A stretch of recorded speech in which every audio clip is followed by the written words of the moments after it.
Our preview of Game 4 tonight between Tampa Bay and the Lightning continues, this time with Chris Johnston of Northstar Bets. Chris, you're in Tampa at the moment. Sheldon Keefe came out today and said there's going to be some game time decisions in terms of his lineup, but he didn't say who the players are. Do you have any idea who he's talking about?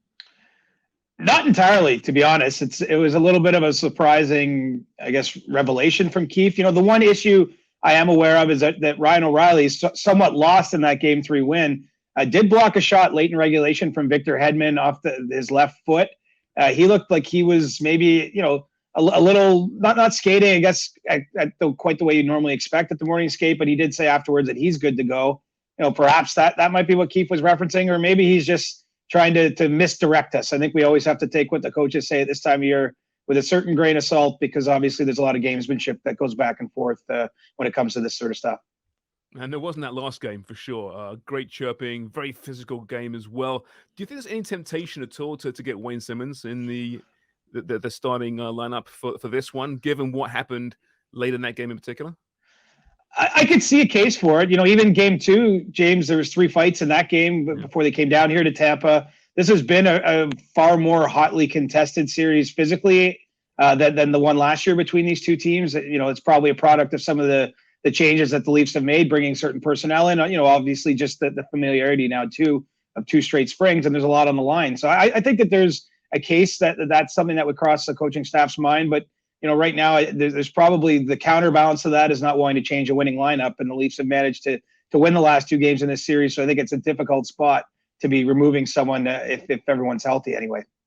Chris, what do you make of the kind of war of words between Sheldon Keefe and John Cooper in between games, talking about exploiting the referees and all of that?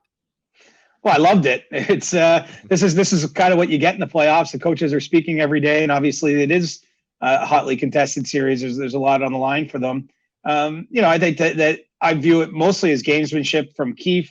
Mentioning that Tampa does a good job of manipulating the officials, to use his words.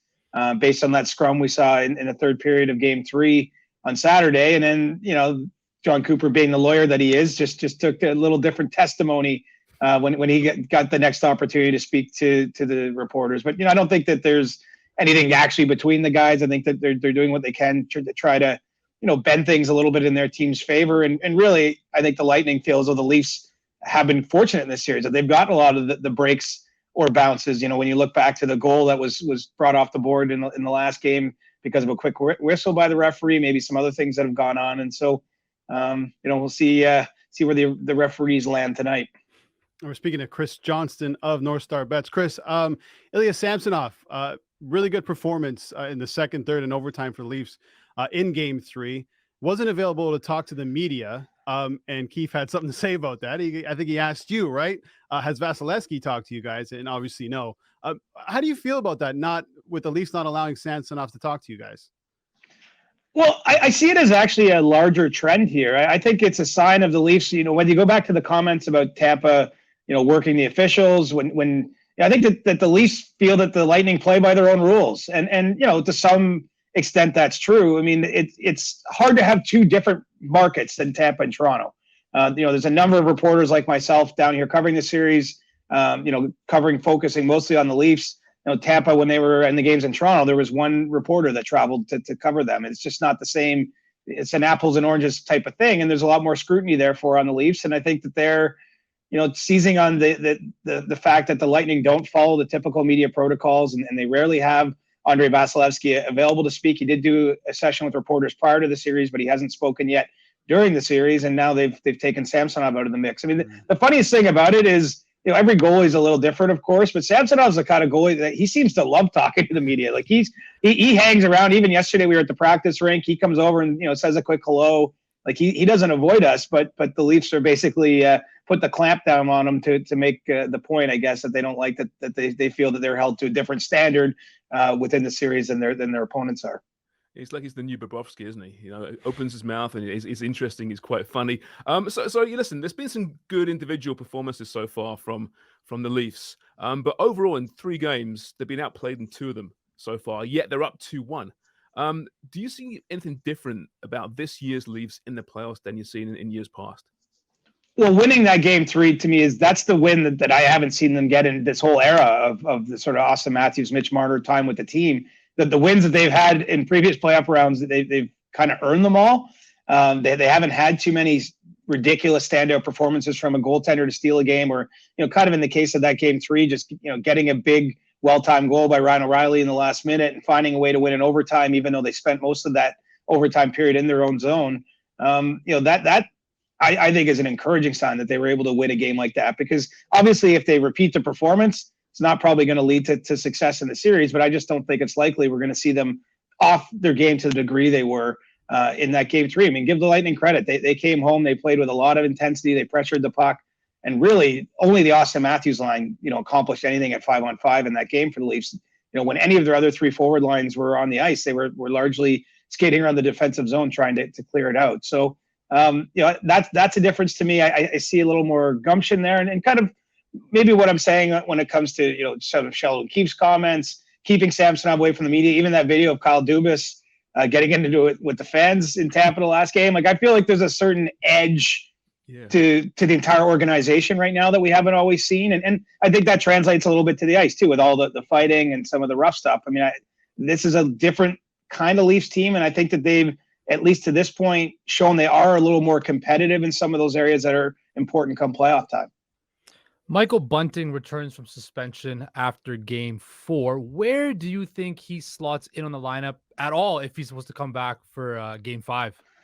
Well, it's going to be a fascinating call, because it's pretty clear the Leafs like what Matthew Knies has brought to the lineup. And he only got back into the playoff lineup after Michael Bunting's suspension. So I don't at this point anticipate that he would be the one coming out. Although, look, one game, maybe things don't go his way in game 4, might look a little different at the end of the night than when we're talking about it now.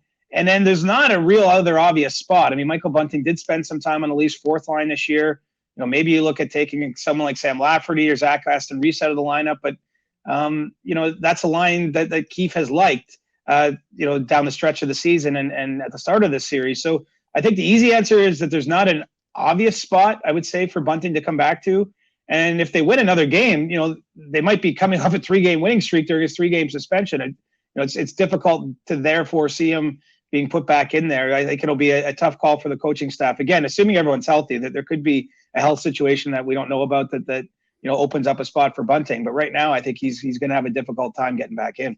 Chris, when Matthew Knies was put into this lineup, I thought maybe the moment was just going to be too big for him, considering he's just coming out of college and he's thrown right into the gauntlet against Tampa Bay in this playoff series. But it's been the complete opposite.